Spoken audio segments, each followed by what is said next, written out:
الصلاة والسلام من صام إيمانا واحتسابا غفر له ما تقدم من ذنبه وقال عليه الصلاة والسلام أيضا من قام إيمانا واحتسابا غفر له ما تقدم من ذنبه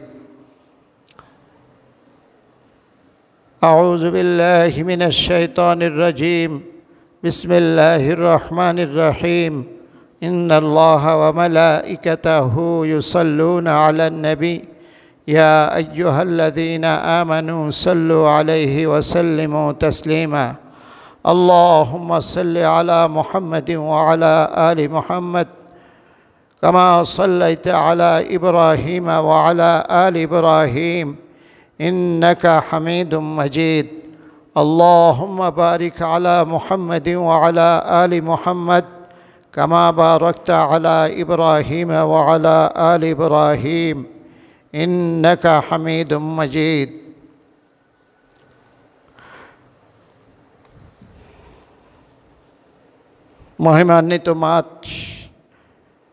মহিমান্বিত মাস পবিত্র রমজান সেই মাসের আরেক মহিমান্বিত দিবস জুমার দিন গুরুত্বপূর্ণ সময় খুতবার পূর্ব মুহূর্তে যে আল্লাহ রাব্বুল ইজ্জাত ওয়াল জালাল আমাদেরকে সুস্থতার সাথে আল্লাহ পাকের এই মেহমানখানায় উপস্থিত হওয়ার তৌফিক দান করেছেন সেই মহান প্রভুর দরবারে শুকরগুজার হই সকলেই সমস্বরে বলে উঠি আলহামদুলিল্লাহ।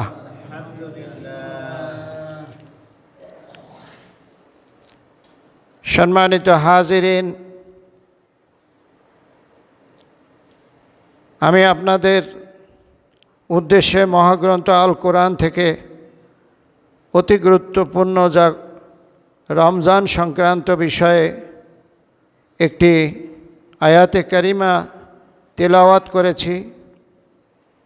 আল্লাহ রাসূলের লক্ষ লক্ষ হাদিস থেকে অতি ফজিলতপূর্ণ দুইখানা হাদিস সংক্ষেপে আপনাদের সামনে তুলে ধরেছি।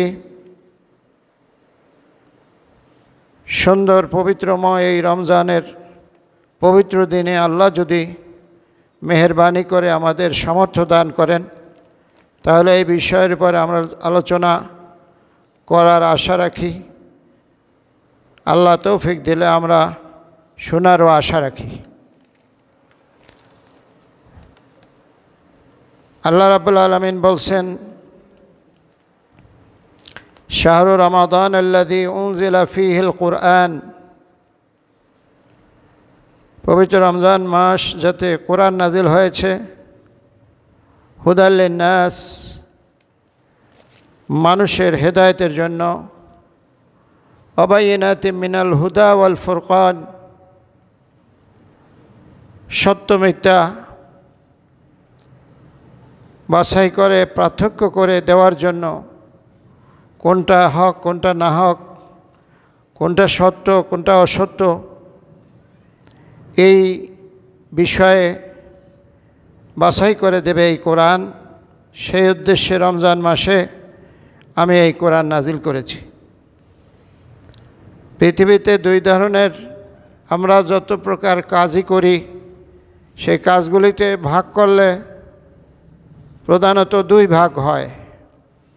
দুনিয়ায় যত প্রকার কাজ আমরা করি তা দুই ভাগে ভাগ করা যায়, কিছু কাজ হক আর কিছু কাজ না হক, এর বাইরে আর কিছু নাই। কিছু কাজ হক আর কিছু কাজ না হক। এই হক আর না হক এক জায়গায় করলে আমার জিন্দেগির 70-80 বছরের জীবন হয়ে যায়। কাজগুলি দুই ভাগ করলে আমার জীবন হয়ে যায়। 70 বছরে 35 বছর হক কাজ, 35 বছর না হক কাজ, অথবা 70 বছরে 35% হক কাজ, 35% না হক কাজ, 60 বছরের 30% হক কাজ, 30% না হক কাজ, 50 বছরের 25 বছর হক কাজ আর 25 বছর না হক কাজ, অথবা 30 বছরের ঘুমে আর খাওয়া আর জরুরি স্ট্যান্সা সারার জন্য যেই সময়, এটা যদি আমরা বিয়োগ করি, বাকি যেই সময় থাকে ওইটারে আমরা 2 ভাগ করতে পারি। হয় আমরা হক কাজ করি আর না হয় না হক কাজ করি। নাকি এর বাইরে আর কিছু আছে? আছে কিছু বাইরে? কোরআন শরীফ আমরা যে পড়ি, এই কোরআন শরীফের মধ্যে কোরআনের যত গুরুত্বপূর্ণ আয়াত হোক, এই কোরআন শরীফের মধ্যে আলিফ থেকে ইয়া পর্যন্ত আছে। আর বাইরে কিছু আছে? বলেন। আলিফ থেকে ইয়া পর্যন্ত 29টা হরফ। কয়টা? পবিত্র কোরআন পুরাটা আপনি খুঁজলে যা হুকুম হাকাম আছে, এই 29 হরফের বাইরে কিছু আসেনি? নাই। তা আমাদের জীবন সেটা 100 হোক, 120 বছর হোক, আর 30 বছর হোক, এর মধ্যে যদি ভাগ করি হক আর না হক, এর বাইরে আর কিছু নেই। আছে? নাই। তো এই হক আর না হক জীবনের 2টা জিনিস। হক আর না হক এটা বাছাই করে দেবে কোরআন। কেডা? তাহলে আমার জীবনে হকও আছে না হকও আছে, এটা লই আমার জীবন। তো হক আর না হক বাছাই করতে হলে আমার কোরআন লাগবে কি না? নাহলে বাছাই করবে কেডা? তাহলে আমার এই 30 বছর, 70 বছর, 80 বছরের জিন্দেগি, এটা হক চিনতে হইলেও কোরআন লাগবে, আর না হক চিনতে হইলেও কোরআন লাগবে। এর বাইরে, কোরআনের বাইরে হকও চিনা যাবে না, না হকও চিনা যাবে না। যে হুজুর আমি খালি হক কাজগুলি করব, তাহলে আপনি হক যে কোনগুলি এগুলি কেমনে বুঝবেন যদি না হকটা না চিনেন? কি কথা সত্য কিনা? তাহলে আমার জীবনের সব জায়গায় কোরআন লাগবে নাকি লাগবে না? তো সব জায়গায় যেই কোরআন লাগবে, কোরআনের ছাড়া কোনো বিকল্প নাই, কোনো ভিন্ন পথ নাই। হুদাল্লিন নাস, যেটা মানুষের পথ দেখায়, মানুষকে দুনিয়াতে আসার পর থেকে মরা পর্যন্ত, এইটা হলো আমাদের দুনিয়ার একটা পথ।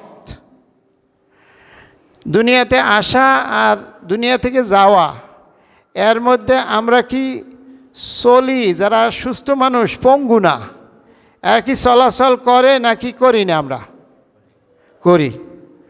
আপনারা কি আমার কথা মনোযোগ দিয়ে শুনতেছেন? বুঝাইতে হবে, আপনাদের কাজে কর্মে বুঝাইতে হবে যে আপনারা আমার কথা শুনতেছেন। তাহলে আমরা দুনিয়াতে আসলে মরণ পর্যন্ত আমরা কি বয়ে থাকি না চলি? যারা প্যারালাইজড না তারা তো চলে, যারা অসুস্থ না তারা তো, তার চলতে হলে পথ লাগে না, না লাগে? আল্লাহ বলছে হুদাল্লিন নাস, এই মানুষের পথ দেখায় কোরআনে। কেডা? দুনিয়াতে পথ চলে না, দুনিয়াতে চলে না পথে, রাস্তায়, প্লেনে, লঞ্চে, ঘরে, বাইরে, বাজারে, মার্কেটে, শহরে, বন্দরে, নগরে এমন একটা মানুষ আছে? কথা বলে না। পথ চলে না এমন কেউ আছে? যে কোনো না কোনোভাবে আমরা পথ চলি। আল্লাহ বলে যারাই পথ চলো তাদেরকে পথ দেখাবে কোরআন। কে দেখাবে? কোরআন। তাহলে দেখেন, জীবনের 2 ভাগ করলে সেখানে কোরআন বলতেছে তোমার জীবনটা যদি 2 ভাগ করো, তো যে কোনো ভাগে যাইতে হলে, যে কোনো ভাগ চিনতে হলে তোমাকে কোরআন লাগবে। আবার দুনিয়াতে আসার পর মরণ পর্যন্ত যতদিন তুমি চলাচলে সক্ষম থাকো, চলতে পারো, অসুস্থ হয়ে যাও নাই, প্যারালাইজড হয়ে বিছানায় পড়ে যাও নাই, ততদিন তোমার একটা পথ আছে, পথ তুমি চলো। পথ চলে না এমন মানুষ নেই। হয় বাজারে পথ চলো, না হলে মসজিদের পথে চলো, না হয় অফিসের পথে চলো, নাহলে বাড়ির পথে চলো, না হলে সফরের পথে চলো, অথবা আকাশের পথে চলো, অথবা পানির পথে চলো, অথবা ট্রেনের পথে চলো। কোনো না পথে আমরা চলি, নাকি চলি না? আল্লাহ বলছেন যে এই যে যত চলা আছে সব চলার পথ দেখাইবে কোরআন। বলেন সুবহানাল্লাহ। এখন কোরআন কি খুব গুরুত্ব কম না বেশি? তাহলে পথ যদি আমরা না দেখি আমরা থমকে দাঁড়াবো। পথ যদি আমাদের না থাকে, মনে করেন আমরা এখান থেকে গেলাম, যাইতে যাইতে মেঘনার পারে গেলাম, মেঘনার পারে যাওয়ার পর আর পথ আসেনি, পথ হইল পানি, পানির মধ্যে তো আমরা হাঁটতে পারি না, আব্দুল কাদের জিলানী তো আর আমরা না, আমরা তাহলে আমাদের পথ লাগবে, হয় লঞ্চ লাগবে, এটা একটা পথ, আর না হয় রাস্তা লাগবে, নাহলে স্পিরিট বোট লাগবে, নাহলে জাহাজ লাগবে, নাহলে রকেট লাগবে, ওই যে পানির জাহাজ এটি কয় রকেট, বড় ছোট নৌকা যাই হোক লাগবে, পথ লাগবে না। এখন কোনো কিছু নাই, আমি পদ্মার পার পর্যন্ত যাওয়ার পরে আর কোনো পথ নাই, তাহলে আমার আর সামনে অগ্রসর হওয়ার আর কোনো সুযোগ নাই, থমকে দাঁড়াতে হবে। কি করতে হবে? থমকে দাঁড়াতে হবে। খুব গুরুত্বপূর্ণ কথা, মনোযোগ দিয়ে শোনা লাগবে। আল্লাহু আকবার বলেন। আরেকবার খুব আন্তরিকতার সাথে বলেন আল্লাহু আকবার। তাহলে মেঘনার পার গিয়ে দেখি কোনো পথ নাই, নদী। বঙ্গোপসাগরের পাশে গিয়ে দেখি আর কোনো পথ নাই, সাগর, কোনো বাড়ি গাড়ি ঘর কিচ্ছু নাই দেখার মতো, চোখের যতদূর দেয় ততদূরের মধ্যে কোনো কিছুই নাই, শুধু পানি আর পানি। তাহলে আমি ওখানে গিয়ে কি করব? থমকে দাঁড়াবো। আমি আপনাদেরকে এইবার মনোযোগ আকর্ষণ করতেছি, আমার হাতের দিকে তাকান। আমার হাতে কয়টা আঙ্গুল? 5টা 5টা 10টা। এখন এই 10 আঙ্গুল দেখাবার পরে এটা দ্বারা আপনাদের আমি মনোযোগ আকর্ষণ করলাম। এরপরের কথাটা খুব গুরুত্বপূর্ণ। এই বঙ্গোপসাগরের পাড়ে গিয়ে আমি রাস্তা না থাকার কারণে দাঁড়াইয়ে গেছি। কি করছি? আমি আর সামনে যাইতে পারি না। একজন মুমিন ব্যক্তি সে যদি ঈমানের দাবি করে, সে মুসলমানের দাবি করে, তাহলে তার জীবনের চলার পথে যেখানে গিয়ে আর কোরআনের কোন দিকে যাবে, কোরআনের আয়াত তার সামনে নাই, কোরআনের ডিরেকশন তার সামনে নাই, কোরআনের সমাধান তার সামনে নাই, ওই মুহূর্তে সে থমকে দাঁড়াবে। সে কি করবে? আর সামনে কোনো দিকে যাইতে পারবে না। কোরআন যখন তার সমাধান দেবে, সেটা কোরআনের কিতাব থেকে হইতে পারে, আলেমে দিতে পারে, মোবাল্লিগে দিতে পারে, কোনো হুজুর দিতে পারে, পীর সাহেব দিতে পারে, কোনো বুজুর্গ ব্যক্তি দিতে পারে, যেই দেখ না কেন ওইটাই কোরআন। যদি কোরআন থেকে দেয় তাহলে আমি সামনে যেতে পারবো, আর না হয় আমি ওখানেই দাঁড়িয়ে থাকবো। যেমন বঙ্গোপসাগরের পারে গেলে রাস্তা না থাকলে আমি দাঁড়িয়ে থাকি, আর রাস্তা থাকলে আমি চলি। একজন মুমিনের জীবন, সে যখন চলতে থাকে, কোথাও গিয়ে যদি আর রাস্তা না পায় কোন দিকে যাবে, এই ব্যাপারে আল্লাহর কি ফয়সালা এটা তার জানা নাই, তাহলে ওই কাজে আর সে অগ্রসর হতে পারবে না যতক্ষণ না আল্লাহর ফয়সালা সে জানতে পারে। এইটাকে বলে কোরআন পথ দেখায়। কোরআন পথ দেখায়। যদি তারপরও কেউ রাস্তা নাই, কোনো জাহাজ নাই, রকেট নাই, স্পিরিট বোট নাই, মানে কোনো সমাধান নাই, তারপরও যদি কেউ চলে, তার যেমন মরণ, একজন মুসলমান জীবনের যে কোনো বাঁকে যে কোনো সময় গিয়ে যদি কোরআন হাদিসের আল্লাহ এবং রাসূলের ফয়সালা না পাওয়ার পরও সে চলে, তাহলে পানির মধ্যে পড়ে তার যেমন মরণ হবে ঢেউয়ে, এই ব্যক্তিরও মুসলমানের মরণ হবে, ঈমান তার থাকবে না। কি বলেন, সত্য কিনা? এই জন্য আল্লাহ বলছে হুদাল্লিন নাস, এই কোরআন মানুষকে পথ দেখায়। আর যারা কোরআন মানে, তারা কোরআনের পথ যখন পাবে না তখন থমকে দাঁড়াবে, সামনে যাবে না, ডানেও যাবে না, বামেও যাবে না, যতক্ষণ না কোরআনের একটা ফয়সালা তার সামনে আসে। বলেন সুবহানাল্লাহ। এখন এই কোরআনের ফয়সালা কি এমনিই আসবে না, ফয়সালার জন্য কারো কাছে যাওয়া লাগবে। প্রথমত আপনি ফয়সালার জন্য যাবেন কোরআনের কাছে। কার কাছে? যে আমি তো জীবনের চলতে চলতে বিয়ার, আমার ছেলের বিয়া অথবা আমার নিজের বিয়া অনুষ্ঠান এসে পড়ছে। জীবনের আমার এই একটা চলার পথে এই একটা স্টেশন, আমার বিয়া অথবা আমার ছেলের বিয়া, আমার মেয়ের বিয়া। আমি জীবনে চলতে চলতে এই স্টেশনে আসছি। কোন স্টেশন? বিয়ার স্টেশন। কোন স্টেশন? এখন এই বিয়ার স্টেশনে আমি এখন কারে দাওয়াত দিমু? বিয়ার স্টেশনে নারী আসতে পারবে কি না? নারী আসলে তাদের আপ্যায়নের ব্যবস্থা কেমন হবে? বিয়ার অনুষ্ঠানে কারো কাছ থেকে জোর করে টাকা নেব কি নেব না? বিয়ার অনুষ্ঠানে বর কনে কেমন হবে? আমার ছেলের জন্য কনেটা কেমন আমি পছন্দ করব, অথবা আমার মেয়ের জন্য বরটা আমি কেমন পছন্দ করব? এই বিয়ার আয়োজনে আমি কি আপ্যায়ন করব, আল্লাহ রাসূল কিভাবে করছে, সাহাবারা কিভাবে করছে, অলিমা কেমনে করতে হয়, বিয়ে অনুষ্ঠানে ছেলে খাওয়াবে না মেয়ে খাওয়াবে, এই সবগুলি বিস্তারিত কোরআন হাদিসে আছে না নাই? তা আমি যখন আমার বিয়ার এই স্টেশনে জীবন চলার পথ, এই পথে আইসা আমি বিয়ার স্টেশনে ঠেকছি, এই জায়গার মধ্যে এখন আমি কোরআন এবং হাদিসের জিগাইতে হইব যে এই রাস্তা এখন আমার সামনে নেয়, আমি এগুলি জানি না। বঙ্গোপসাগরের পাশে গিয়ে দাঁড়াইলে যখন আমি আর রাস্তা পাই না, তখন আমি বিকল্প খুঁজি। এখন আমি বিয়ার স্টেশনে আইসা, জীবন চলার পথে বিয়ার স্টেশনে আইসা, এখন আমার সামনে অন্ধকার, আমি কিছু জানি না। সরাসরি চলে যেতে হবে কোরআনের কাছে, এরপরে যাইতে হবে হাদিসের কাছে। কোরআন এবং হাদিস আমার পথ দেখাবে। বলেন সুবহানাল্লাহ। হুদাল্লিন নাস, আল্লাহ পাক বলছে এই কোরআন মানুষের পথ দেখায়। পথ দেখায় কেমনে বুঝছেন তো? পথ দেখায় মানে এই না যে নেওয়া জয়নাববাগ থেকে তুমি যাবা নন্দীপাড়া, নন্দীপাড়াতে যাইবা বাসাবো, হ্যানতে লেগুনায় যাইবা গুলিস্তান মোড়, এই পথ মানুষের। আচ্ছা আপনি গেলেন, আমি গেলাম, জীবনে চলতে চলতে বিয়ার স্টেশনে যাওয়ার পরে সেখানে আমি এই সমাধান পাইলাম, আল্লাহ এবং রাসূল এইভাবে বলছে, আমি এইভাবে করলাম। যদি করি তাহলে কোরআন এবং হাদিস আমারে পথ দেখাইছে নাকি? এখন এই কোরআন হাদিস পথ এমনিই দেখাবে না, আমার পথ চাওয়া লাগবে। কথা কয় না। কোরআন হাদিস কি এমনি আমার পথ দেখাইব না, আমার পথ চাওয়া লাগবে।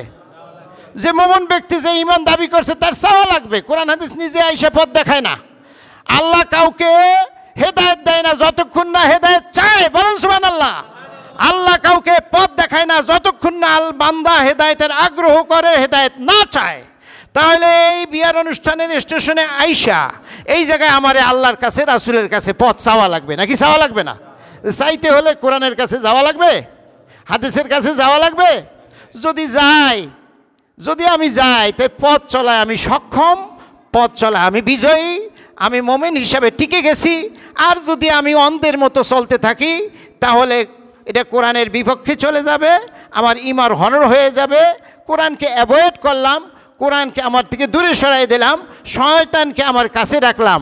পথ জানি কয়টা বলছি দুনিয়াতে? দুইটা। একটা পথ হলো এই কোরআন এবং এই স্টেশনে আইসা কোরআন এবং হাদিসে জিগাইয়া যেই পথ পাবো ওইটা হলো একটা পথ। এর বাইরে যত পথ আছে সেইটা হলো ভিন্ন পথ, আর একটা পথ। সবগুলি পথ মিললে হইল একটা পথ, আর কোরআন হাদিসের হইল একটা পথ। একটা পথ সিরাতুল মুস্তাকিম, এটা একেবারে চিহ্নিত একটা পথ, কোরআন আর হাদিস। আর দুনিয়ার লক্ষ লক্ষ যত পথ আছে এই সবগুলি বাতিল। বলেন সুবহানাল্লাহ।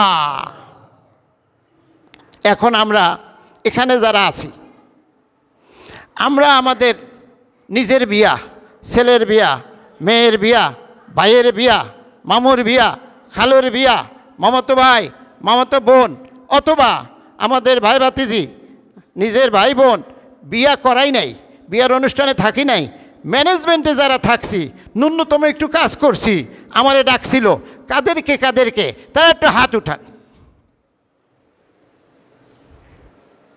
একবারে ইমানদারির সাথে হাত উঠাই রাখবেন।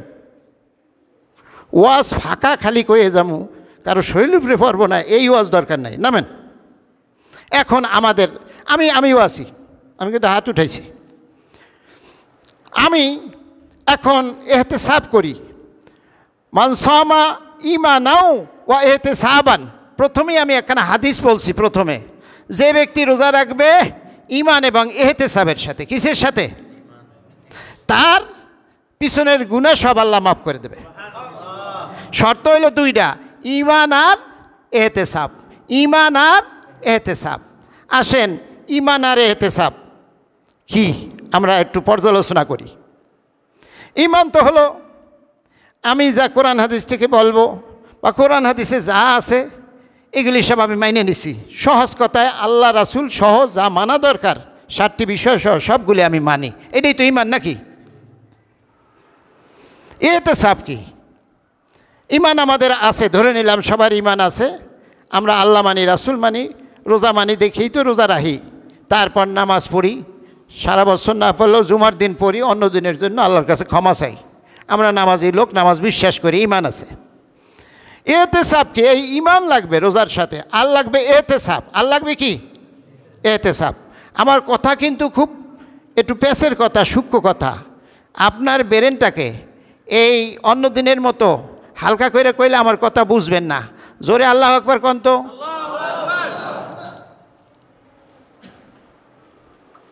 ঈমান তো বুঝলাম, এহতেসাব কি?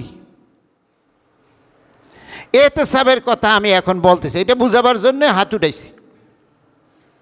এই যে এহতেসাব, আমি এহতেসাবের পথ আপনাদেরকে দেখাই দিতেছি। এখন থেকে বলতে পারবেন না যে এহতেসাব কি হুজুর আপনি বুঝাইয়া দেন নাই, খালি এহতেসাব কইছেন। এই যে বুঝাই দিতেছি, যারা যারা হাত উঠাইছেন তারা এহতেসাব করেন, আমি সহ।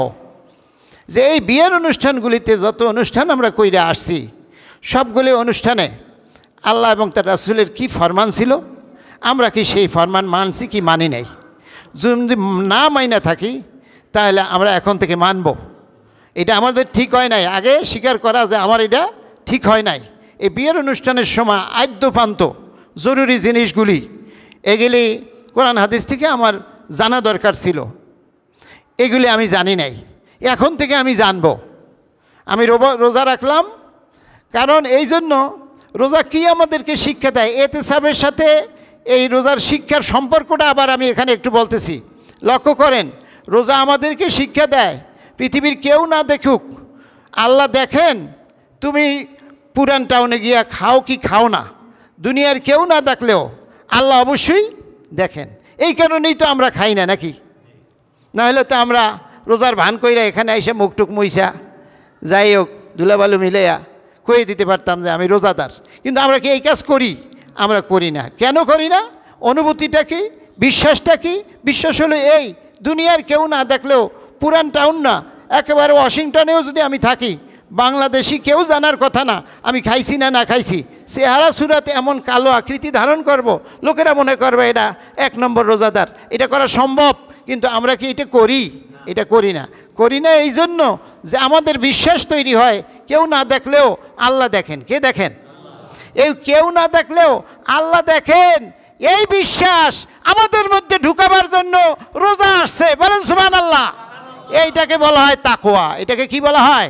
আর এই রোজা রাখলে তাকওয়া ঢুকে, আর যার মধ্যে তাকওয়া ঢুকে আল্লাহর ভাষায় সে হলো মুত্তাকি। সে কি? এই জন্য রোজাদাররা মুত্তাকি। রোজাদাররা কি? মুত্তাকি। হুদাল্লিল মুত্তাকিন, এইরকম যারা মুত্তাকি হবে, অর্থাৎ আল্লাহ উপস্থিত নাই, তারপর তার উপস্থিতি বিশ্বাস করে, তিনি আমাকে দেখছেন, তিনি আছেন, তার অস্তিত্বকে স্বীকার করে, এইটা হলো মুত্তাকি। আর কোরআন বলছেন হুদাল্লিল মুত্তাকিন, এই কোরআন এই জাতীয় মুত্তাকিদেরকে পথ দেখাবে। যারা এই রকম বিশ্বাস রাখে না, এই রকম মুত্তাকি না, কোরআন তাদেরকে হেদায়েত দিতে দেবে না। বরং এই মুত্তাকি হওয়ার গুণ যদি কারো অন্তরে সেটিং না থাকে, ওই ব্যক্তি কোরআনের আয়াত পড়লে আরো পথভ্রষ্ট, আরো কাফের হবে। ইউদিল্লু বিহি কাসীরা ওয়া ইয়াহদি বিহি কাসীরা। জোরে বলেন আল্লাহু আকবার। আমার আওয়াজ কি খুব ছোট হয়? আরো জোরে লাগবে?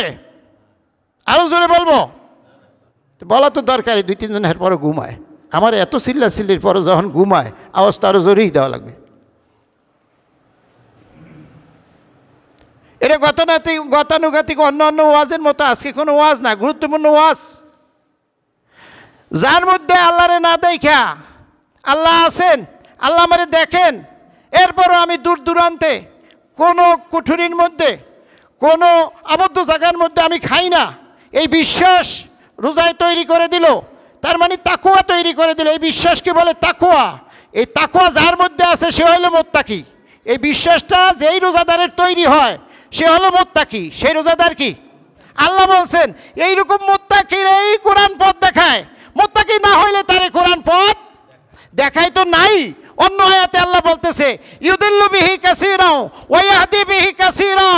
এই তাকওয়া না থাকলে, মুত্তাকি হতে না পারলে, ওই ব্যক্তি কোরআন তেলাওয়াত করলে আরো কাফের হয়, ডবল কাফের, 3 গুণ কাফের টু দি পাওয়ার 10। তার কাফেরের পাওয়ার 10, 100, 1000 হয়ে যায়। নর্মাল কাফের হলে হুদা কাফের, আর ডবল কাফের, কাফের দি পাওয়ার 2, আর 3 গুণ কাফের হইলে কাফের দি পাওয়ার 3, 4 নম্বর কাফের হইল কাফের দি পাওয়ার 4। 100 পাওয়ার যদি হয়, কাফেরের চেয়েও 100 গুণ বেশি কাফের, তো কাফের দি পাওয়ার 100, আর যদি 1000 হয় কাফের দি পাওয়ার 1000। আল্লাহ পাক বলে যাদের মধ্যে এই তাকওয়া নাই, মুত্তাকি হতে পারবে না, তারা যদি কোরআনের আয়াত তাদেরকে বোঝানো হয়, তারা মুসলমান তো হবেই না, ঈমান তো আনবেই না, ঈমান তো পারবেই না, বরং তারা কাফের দি পাওয়ার 1000 হয়ে যাবে, 1000 গুণ কাফেরের চেয়েও বড় কাফের হয়ে যাবে। বলেন নাউজুবিল্লাহ। তো কোরআন সবাইরে হেদায়েত দেয় না, কথা কার? এটা শর্ট করে, রিয়াকশন করে। যার মধ্যে তাকওয়া সেটিং নাই, তাকওয়া সেটিং করা থাকলে সে মুত্তাকি। আপনার মোবাইল ডিভাইসের মধ্যে যেটা সেটিং করা থাকে ওইটা অটো আসে। আপনার অন্তরের মধ্যে যদি তাকওয়া সেটিং করা না থাকে, আর এই তাকওয়া সেটিং করা না থাকা অবস্থায় যদি আপনি কোরআন বুঝেন, কোরআন পড়েন, কোরআন কেউ আপনাকে বুঝাবার চেষ্টা করে, কোরআন হেদায়েত তো দেবেই না, কোরআন পথ তো দেখাবেই না, কোরআন আপনার তো পছন্দ লাগবেই না, বরং কোরআনের কোন কোন জায়গায় ভুল আছে, কোরআন যে বলে তার কোন কোন জায়গায় ভুল আছে, এইগুলি আপনি শয়তানের মতো খোঁজা শুরু করবেন। সত্য কিনা? যে ব্যক্তি এইভাবে বুঝে শুনে রোজা রাখার পরে সে বিবাহের অনুষ্ঠানে তার জিন্দগির পথ চলার, বিয়ার অনুষ্ঠান যেগুলি নিজের বিয়া, ছেলের বিয়া, মেয়ের বিয়া, মামুর বিয়া, খালুর বিয়া, ভাতিজার বিয়া, ভাগ্নের বিয়া, এই বিয়াগুলিতে উনি হইল প্রধান অথবা সহযোগী, ম্যানেজমেন্টের দায়িত্বে আছে। এই ম্যানেজমেন্টের দায়িত্বে আপনি থাকাকালীন এই বিয়াটা যদি আল্লাহ এবং রাসূলের হুকুম অনুযায়ী আপনি না করেন, কোরআন এবং হাদিস এই ব্যাপারে কি বলছে এইটা পর্যালোচনা না করেই যদি বিয়ার অনুষ্ঠান করেন, তাহলে আপনি ইহতিসাব করেন নাই, আপনি ইহতিসাব করেন নাই। রোজা যদি আপনি শুধুই রাখেন, এরকম ইহতিসাব না করেন, আপনার এই রোজা আপনার মুখের উপর ছুঁড়ে দেওয়া হবে। বলেন নাউজুবিল্লাহ। সকাল থেকে সন্ধ্যা পর্যন্ত না খেয়ে থাকার কষ্টই তার ভাগ্যে আছে, অন্য কিছু, এটা হাদিস। তাহলে বলেন, আমার কথা প্রথম থেকে যারা শুনছেন তারা বলেন, পৃথিবীর যত মানুষ আছে এই মানুষগুলিকে কয় ভাগ করা যায়? প্রথমত, হয় তারা হক পথে চলে আর না হয় এর মাঝখানে কোনো কিছু নাই, হয় তারা হক পথে চলে আর না হয় মাঝখানে কিছু নাই, হয় তারা জাহান্নামী আর না হয় আল্লাহর সন্তুষ্ট অথবা অসন্তুষ্টি, দুইটার একটা। সন্তুষ্টি, আল্লাহর সন্তুষ্টি, জান্নাতি, এই ভাগে কারা? কোরআন এবং হাদিস যা বলছে এই অনুযায়ী যারা জীবনের সব কাজ সাজাইয়ে নেয় তারা জান্নাতি। এর বাইরে পথ হলো হাজার কোটি লক্ষ, অভাব নাই। সহজ সরল পথ হইল একটা, কয়টা? যেই পথ দেখায় কোরআন এবং হাদিসে।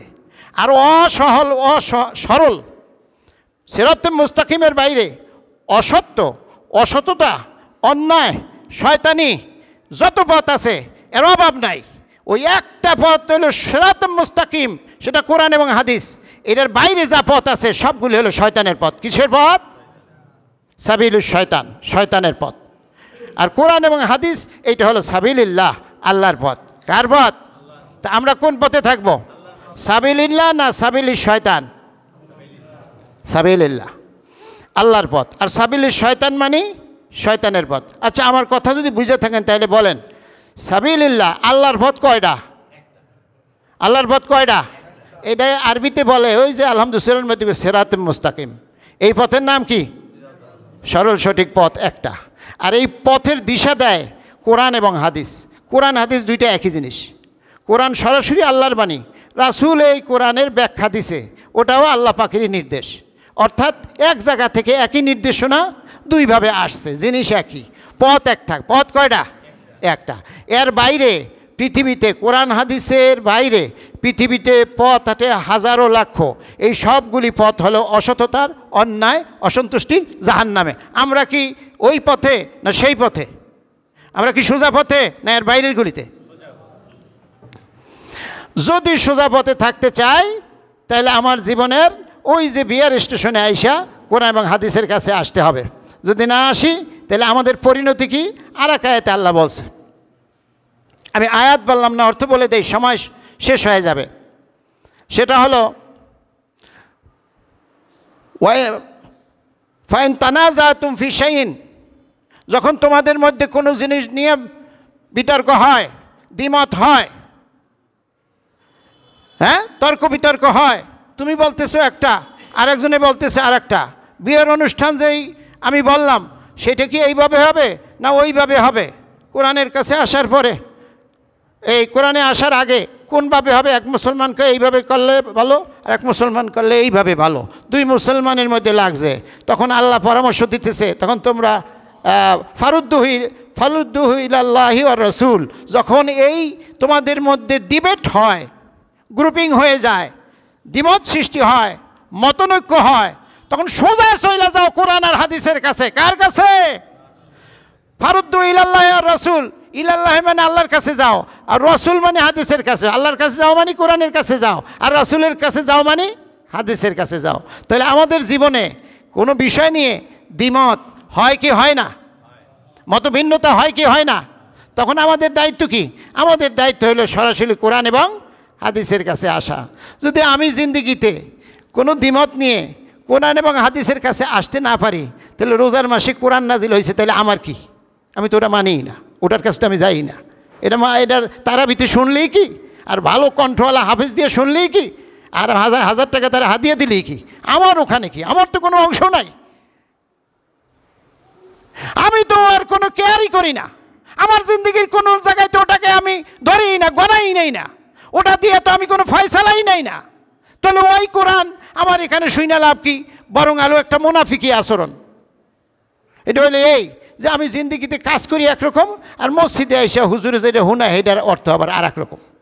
আমি যেটা হুনি ওইটা করি না, আমি যেই ফয়সালা এখানে শুনি বাইরে সেটা করি না। মুখে একটা, কাজে আর একটা। আমাদের বাংলা ভাষায় তারে কি কয়? মোনাফিক, সোজা মোনাফিক। আর এই মোনাফিকি কাজ করতেছি কার কাছে? আল্লাহর সাথে। মানুষের সাথে মোনাফিকি করলে তাও চলে, মালিকের সাথে মোনাফিকি করলে চলে? শতকরা 99% মানুষ আমরা এই মুনাফিকি বাংলাদেশের মুসলমানরা করতেছি। এখানে তেলাওয়াতে শুনি একটা, আমাদের জিন্দিগিতে করি একটা, ব্যক্তিতে করে একটা, বিয়ান অনুষ্ঠানে আর একটা, আমার ছেলের এই বেড়ে ওঠায় একটা, আমার সমাজে একটা, আমার অর্থনীতিতে আর একটা।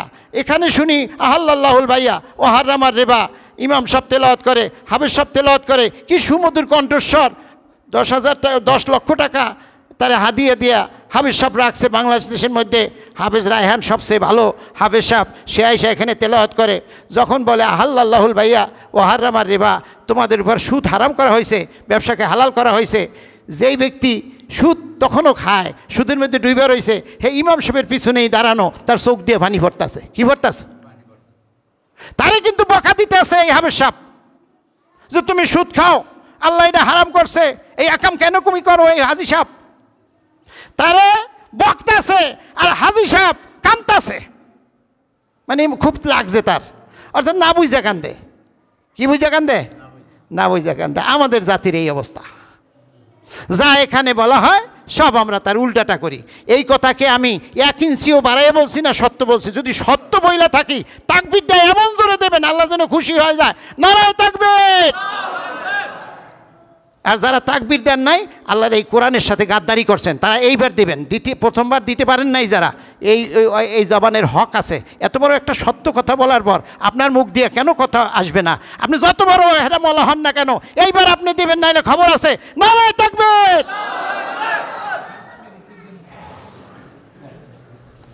এই কথা যে আমি বললাম, এটা কি এতটুকুন বাড়াইয়ে বললাম? এটা আপনাদের, আমরা যে কাজকাম করি এর লগে এই কথা মেলে না। কোরআনে যা আছে, এখানে হাফেজ সাহেব যা বলে, তাকে আমরা বাইরে করি তো অন্তত কই আমরা সব করি? শতকরা 99.99 করি না, 0.1 হয়তো বা করি। 99.99 বড় জোরে 1 করি। তাহলে আমাদের যদি জিন্দিগি এইরকম হয়, রোজা আসার পর এই কথা যদি আমিও আপনাদের স্মরণ করাইয়ে না দেই, আর আপনারা শোনার পর যদি আপনাকে পরিবর্তন না করেন, তাহলে এহতেসাব হয় নাই। এহতেসাব সারা রোজা আল্লাহ পাক কবুল করে। আর এহতেসাব আর ইমানের সাথে যদি রোজা রাখা হয়, আল্লাহ রাসূল বলছে সেই রোজা তার জীবনের সমস্ত পিছনের গুনাহ খাতা মাফ করে দেয়। বলেন সুবহানাল্লাহ।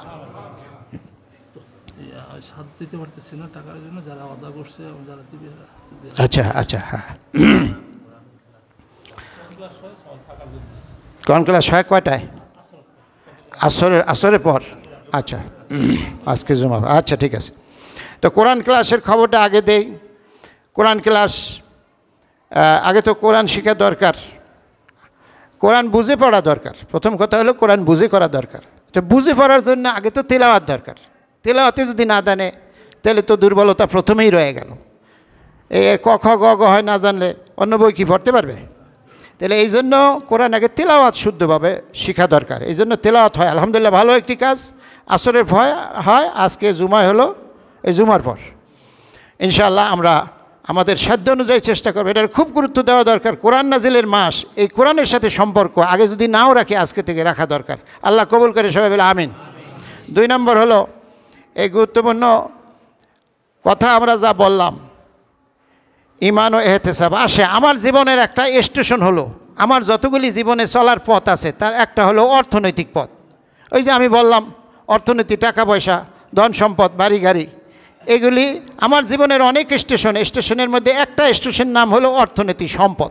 একটা স্টেশনের নাম কি? কি কথা বুঝে না নাকি? টাকা পয়সা, অর্থ সম্পদ, বাড়ি গাড়ি এখানে বুঝে না, বাইরে গেলে পাগল হয়ে যায়। আর এখন বুঝে না, মনে হয় যেন একেবারে শিশু, এইমাত্র জন্ম নিয়েছে। আমাদের জীবনে স্টেশনগুলোর মধ্যে একটার নাম কি? সম্পদ, অর্থনীতি। এই অর্থনীতির ব্যাপারে মনে হয় আল্লাহর কোনো বক্তব্য নাই নাকি? সব ব্যাপারে আছে, খালি নাই অর্থনীতির ব্যাপারে। অর্থনীতির ব্যাপারে আল্লাহর কোনো বক্তব্য থাকার কথা না। কথা আসেনি? জানেননি আপনারা? 1 নম্বর অর্থনীতির সূত্র কোরআন দিছে, সুদ খাওয়া যাবে না, ব্যবসা করতে হবে। ব্যবসার মধ্যে বরকত। সুদ খাওয়া যাবে না, ব্যবসা করা লাগবে, ব্যবসার মধ্যে বরকত। 2 নম্বর অর্থনৈতিক আল্লাহর পক্ষ থেকে নির্দেশ হলো ওয়ামিম্মা রাযাকনাহুম ইউনফিকুন। আল্লাহ যা তোমাদের দিছে, যে রিজিক দিছে, এখানে রিজিক বলতে শুধু ভাত মাছ এগুলি না, রিজিক বলতে সম্পদ যা আছে সবকে রিজিক বলা হয়। সুস্থতাও একটা রিজিক, সুস্থতাও একটা রিজিক, শুধু ভাত মাছ না। আল্লাহ পাক তোমাদেরকে যে রিজিক দিয়েছেন সেখান থেকে তোমরা দান করো, ব্যয় করো। কি করো? ইবাদত, শারীরিক ইবাদত, অর্থনৈতিক ইবাদত। শারীরিক ইবাদত আমরা নামাজ পড়ি, অর্থনৈতিক ইবাদত আমরা হজ করি, আর আল্লাহর পথে দান করি। কারণ সে যে সম্পদ সহ ডাইবে গেল, কারণ কি? অর্থনীতির ব্যাপারে আল্লাহ যা বলছে এটা মানে নাই। অর্থনীতির ব্যাপারে সব মানে হ্যাঁ, কারণ কিন্তু খুব এই নামাজ রোজা হজ জাকাত, এজিদ যে খুব নামাজ রোজা হজ জাকাত করতো না এরকম না, ইসলামের কিছু কিছু বিধান মানে নাই, এই জন্য এত খারাপ হয়ে গেছে। আমরা সব কিছু করি, অর্থনীতির ব্যাপারে, টাকা পয়সা, রিজিক ইত্যাদির ব্যাপারে আসলে আমরা সেখানে অনেকে আছি এই যে আমি সিফা দিছি, এই সিফা আর কেউ খুলতে পারবে না। হুজুর আপনি কত আর কোরআন হাদিস বুঝাইবেন, এর সে বহুত বুঝ আমার দ্বারে আছে, তারপরে এই সিফা আমি খুলবো না। দেখি আপনি কদ্দুর সিফা খুলতারেন। আমি তো 2-3 সপ্তাহ এরকম সিফাই দেখতেছি। অনেকে সিফা এমনভাবে ধরে রাখছে যে কোনোভাবেই আমি ছুটাইতে পারবো না। আমার এত ঠেহাও নাই আপনার ছুটাবার জন্য। আমার দায়িত্ব হলো বইলা দেওয়া, বাকি আপনি করবেন না না করবেন এ ব্যাপারে আল্লাহর সাথে ফয়সালা বুঝবেন। আমি কি কোনো ফয়সালা দিতে পারবো? ওমা আলাইনা ইল্লাল বালাগ, আমার দায়িত্ব হলো পৌঁছে দেওয়া। অনেক এই যে ছাদ আটকাই রয়েছে, অনেক সিমেন্ট দরকার, বালু দরকার, লেবার খরচ দরকার। বিশেষ করে সিমেন্টটা তো আমরা ভাগ করে নিতে পারি। আগে যারা টাকা দেওয়ার ওয়াদা করছি তারা টাকাটা দিয়ে দেয় ইনশাল্লাহ। কাজ তো আটকে রয়েছে, দোকানে বাকি আছে, আনছে সেখানে বাকি থাকতে পারে। এরপরে এখন চলমান কাজ সামনে নেওয়ার জন্য টাকা দরকার, থমকে আছে। আমরা এখন অর্থনৈতিক স্টেশনে আপনাদেরকে দাঁড়া করাইলাম, জীবনের অর্থনৈতিক স্টেশন। আজকে এই মুহূর্তে আমরা জীবনের কোন স্টেশনে? আমরা অর্থনৈতিক স্টেশনে যারা দাঁড়াই রয়েছি তারা মুসলমান। মুসলমান, আপনাদেরকে জীবনের অর্থনৈতিক স্টেশনে আমি দাঁড়া করাইলাম। আগে দাঁড়া করেছিলাম বিয়ের স্টেশনে, আপনার বিয়ে, আপনার ছেলের বিয়ে কেমনে করবেন আল্লাহ কেমনে বলে। এখন আমরা অর্থনৈতিক স্টেশনে মুসলমানদেরকে দাঁড় করাইছি। আসেন অর্থনৈতিক স্টেশনে আইসা মুসলমানরা আল্লাহর হুকুম কিভাবে পালন করতে হয় এইটা আমরা এখন দেখি। এক বস্তা সিমেন্টের দাম 520 টাকা হইতে 40 টাকা, আমরা ধরলাম 500 টাকায়। কয় টাকা? এক বস্তা সিমেন্ট, 1 বস্তা সিমেন্ট, 2 বস্তা সিমেন্ট, 5 বস্তা সিমেন্ট, হুজুর আগে তো আমরা কিছু কিছু দিছি, কিছু কিছু দিছেন, আবার দিলে এটা কি আল্লাহ খুশি হবে না বেজার হবে? আমাদের কেশিয়া সাহেব 2000 টাকা আল্লাহ কবুল করেন, নারায়ে তাকবীর, আল্লাহ কবুল করেন বলে আমিন। আর যারা আছেন এই ফাঁকে বইলা ফেলান, বেশি সময় আমাদের নাই, ফাঁকে আপনারা দ্রুত বলবেন। আমি আজকে কি বলতেছে আপনারা ইতিমধ্যে বুঝে নিছেন। আমরা অর্থনৈতিক স্টেজে দাঁড়াইলাম। জি আসো, তোমার নাম কি? আয়াতুল্লাহ। আরও আসছিল এই আয়াতুল্লাহ, আল্লাহ পাক কবুল করে। 500 টাকা বলে মারহাবা। জি, তারপরে এখন যারা দিবেন তারা রেডি হইতে থাকেন, আমার এই কথার শেষে আপনারা বলবেন ইনশাল্লাহ। এখন 5 বস্তা সিমেন্ট, 10 বস্তা সিমেন্ট, 3 বস্তা সিমেন্ট, 1 বস্তা সিমেন্ট, 20 বস্তা সিমেন্ট, 30 বস্তা সিমেন্ট, 50 বস্তা সিমেন্ট আপনি দেবেন অথবা আপনি সংগ্রহ করে দেবেন। আজকে শুধু আপনার দেওয়ার পালা না, সংগ্রহের পালা। আপনি দেওয়া প্লাস সংগ্রহের পালা। কেরা? হাবিবুর রহমান সাহেব 5000 বলেন মারহাবা, আল্লাহ পাক কবুল করুন। আব্দুর রব সাহেব নগদ 1000 টাকা বলেন মারহাবা। কে? আব্দুর রব সাহেব, আল্লাহ পাক তাকে কবুল করুন। আমাদের ওই যে ভাই 5000 টাকা দিন, আল্লাহ তারে কবুল করুন। এই বরকত আল্লাহ বাড়াইয়ে দেন, দুনিয়াতে আল্লাহ অজস্র সম্পদের মালিক বানান। সম্পদ যা দিছে তার মধ্যে আল্লাহ বরকত দেন, আল্লাহ তার মধ্যে প্রশান্তি দেন। অনেকেরই সম্পদ আছে, প্রশান্তি নাই। আপনারা একটা করেন, সাক্ষাৎকার নেন। আমি যদ্দূর কোরআন হাদিস পড়ে আমার দৃষ্টি জ্ঞান এবং এই সমাজের সাথে চইলে যা বুঝি, যাদের সম্পদ আছে বেশিরভাগ মানুষেরই এখন যারা সম্পদ আছে এর মধ্যে বেশিরভাগ সম্পদে অবৈধ সম্পদ পড়ে। এই সমস্ত লোকদের সম্পদে কোনো বরকত নাই। বরকত না হয়ে যে কত রকম এই সম্পদ লইয়া তারা বিপদে আছে। এমনি জিগাইলে কয় কেমন আছেন, কয় খুব আলহামদুলিল্লাহ। আর ভিতরে কি যে জ্বালা, একজন সাক্ষাৎকার নিয়ে দেখেন। আর যেই ব্যক্তি হালাল খায়, যে ব্যক্তি এই হালাল থেকেই দান করে, সে যে কত সুখে আছে ওই রিক্সাওয়ালা, এটা এমনি মুখে মুখে সম্ভব না বোঝা। এইটা আপনি এবং তার সাথে সাক্ষাৎকার নিয়ে যদি সত্য কথা বলে তাহলে বাস্তব বরকত আছে না আছে এইটা বোঝা যাবে। আমি তো এইটা পরীক্ষা করছি, আপনারা কইরে দেখেন। আমি কমু না যে ঠিক কিনা, ঠিক কিনা এমনি আপনি নাও বলতে পারেন, কারণ আপনি এটা কোনোদিন গবেষণা করেন না। আমি করছি, আমি জানি যে এটা ঠিক। অর্থনীতির মধ্যে বরকত না থাকলে তার সংখ্যা যত বড় হোক, 10 তলা 20 তলা হোক, এইটা মানুষের জন্য আরও আযাব হয়ে দাঁড়ায়। কইতে পারে না লজ্জার ভয়ে মানুষের কাছে সে যে কত আযাবের মধ্যে আছে। সামনে এটা হাজিরেন, এই জন্য আমি আপনাদেরকে আহ্বান করব, যারা দিছে সবাই আপনারা 10,000 20,000 50,000 যারা ওয়াদা করছেন সবাই নিজে দিতে পারবেন এরকম না। নিজে দেওয়ার, অন্যদেরকে উৎসাহী করার জন্য আপনি এখানে বলবেন। আর দেখবেন অনেকেই ভয় পায়, আরে আমি 5 বস্তা সিমেন্ট দিলাম, আরও একজন থেকে 5 বস্তা 10 বস্তা 20 বস্তা, আমার কথা কেডা শুনবে? একদম ভুয়া কথা। আপনি এই মসজিদের জন্য আপনার আত্মীয় স্বজনের লিস্ট করে, আপনার বন্ধুবান্ধব যাদের সামর্থ্য আছে তাদের লিস্ট করে যান, একেবারে গরিব বন্ধুবান্ধবের কাছে যান, আপনার আপনজনের কাছে যান, 1 বস্তার কম কেউ বলবে না। আপনি সাহস কইরা অ্যাসেসমেন্ট কইরা নিজে মনে মনে চিন্তা কইরা বলেন যে আমি এবং আমার সংগ্রহ করা আমি 5 বস্তা পারবো ইনশাল্লাহ। আল্লাহর ঘরের জন্য আমার জীবনের এতটুকু যোগ্যতা অভিজ্ঞতা যদি আমি কাজে না লাগাই, এতটুকু পাও যদি আমি খরচ না করি, এতটুকু বেরান এবং মেধা যদি খরচ না করি, তাহলে আল্লাহর ঘরের জন্য কি করলাম? আমার নাই তাতে কি হয়েছে? আমার বন্ধু বান্ধবের তো আছে, আমি একটু কষ্ট করলেই তাদের থেকে এনে দিতে পারি, এতটুকু আল্লাহর জন্য করব না? অর্থনৈতিক স্টেশনে আপনাদেরকে দাঁড়া করাই দিলাম। আপনি মুসলমান, মুসলমানের এই মুহূর্তের স্টেশনের নাম কি? অর্থনৈতিক স্টেশন। এই স্টেশনে দাঁড়ায় আপনারা বলেন 10 বস্তা সিমেন্ট আপনি এবং মিলাইয়া সংগ্রহ মিলাইয়া দেবেন। তাদের নামটা একটু লিখবেন, খুব দ্রুত বলবেন 10 বস্তা সিমেন্ট। যেই ব্যক্তি প্রথম বলবেন তারপর দেখে অন্যরা বলবে, পরে যত মানুষ দেবে সবার সব সমপরিমাণ সব ওই 10 বস্তা সহ ওইগুলি সব তার আমল নামায় জমা হবে।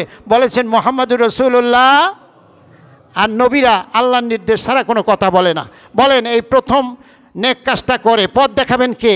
10 বস্তা সিমেন্ট দিবেন। খুব 10 বস্তা সিমেন্ট। আপনি মনে করেন 2 বস্তা, আপনার বোনের 1 বস্তা, ভাইয়ের 1 বস্তা, ভাতিজার 1 বস্তা, খালার 1 বস্তা, তারপর শাশুড়ির 2 বস্তা, এভাবে করে দেখা যায় হয়ে গেছে 20 বস্তা। গেছেন 10 বস্তার লেগে হয়ে গেছে কয় বস্তা? এমন ঘটনা হয়ে যাইতে পারে। যেহেতু আল্লাহর ঘর, নামলেই বরকত। এই আগ্রহ নিয়ে আল্লাহর জন্য আপনার পা খরচ করবেন, আল্লাহ বেরেন দিছে এই বেরেন খরচ করবেন। বন্ধুত্বের যে নিয়ামত আল্লাহ দিয়েছেন, আপনার আত্মীয় স্বজনের সাথে সম্পর্কের যে নিয়ামত, এটা না থাকলে, আত্মীয়তা, ভাই বোন, স্ত্রী পুত্র, এই মায়া মোহাব্বত বন্ধন না থাকলে আমরা হার্ট অ্যাটাক করে মরে যেতাম। এই যে নিয়ামত দিছে, এই নিয়ামতের শুকরিয়া হলো মসজিদের জন্য তাদের কাছে গিয়ে দাঁড়ানো। এই শুকরিয়া আদায়ের জন্য 10 বস্তা সিমেন্ট দেবেন কে? একটু মেহরবানি করে বলেন। অথবা 2000 টাকা, 1000 টাকা, 500 টাকা, এখন পর্যন্ত যারা ওয়াদা করেন নাই, ইনশাআল্লাহ একটু আমরা বলি 10 বস্তা সিমেন্ট খুব বেশি আমার কাছে মনে হয় নাই, এখানে খুব বেশি মনে হচ্ছে না তো। এই ছাত্ররাও 10 বস্তা আনতে পারে। নারায়ে তাকবীর, নারায়ে তাকবীর। দেবে না আবার নারায়ে তাকবীর, আমি যা বলি তার 100 গুণের 1 ভাগও হেরা কয় না। দেবে না, আচ্ছা দিয়েছেন, তারপরও নারায়ে তাকবীর কইলে এটা কি সওয়াব না গুনাহ? আল্লাহু আকবার সওয়াব না গুনাহ? এই শব্দটা কোরআন শরীফে আছে না? আল্লাহু আকবার ইসমে আজম, এর চেয়ে বড় কোনো শব্দ আছে? এর চেয়ে মর্যাদার কোনো শব্দ আছে? আপনার মুখ তো পবিত্র হয়ে যাবে আল্লাহু আকবার বললে। জোরে বলেন নারায়ে তাকবীর। নাম কি? ভাইয়ের নাম কি? রুবেল সাহেব। উনি 10 বস্তা সিমেন্ট আল্লাহ পাক কবুল করেন, সবাই বলে আমিন। আল্লাহ পাক তিনি যে এই 10 বস্তা সিমেন্টের ওয়াদা করলেন, এই ওয়াদা শুধু ওয়াদা না, আল্লাহ এই ওয়াদার বরকতে তুমি তার কাছে এই ওয়াদা দাও যেন তার জীবনের সে সাহস করে আল্লাহর ঘরের জন্য পথ দেখালো অন্যদেরকে। আল্লাহ পাক যেন সব কাজে, সমাজের, ব্যক্তি, পরিবারের সব ক্ষেত্রে পথ দেখাবার মতো একজন ব্যক্তি হিসাবে আল্লাহ তাকে কবুল করে, সবাই বলে আমিন। আর কে আছে বলেন, দ্রুত বলেন। আর টাকাও বলেন, যারা টাকা দেবেন দ্রুত বলেন। 5 বস্তা, 2 বস্তা, 1 বস্তা, আপনারা ব্যক্তিগতও বলেন। 2 বস্তা সিমেন্ট। নাম কি?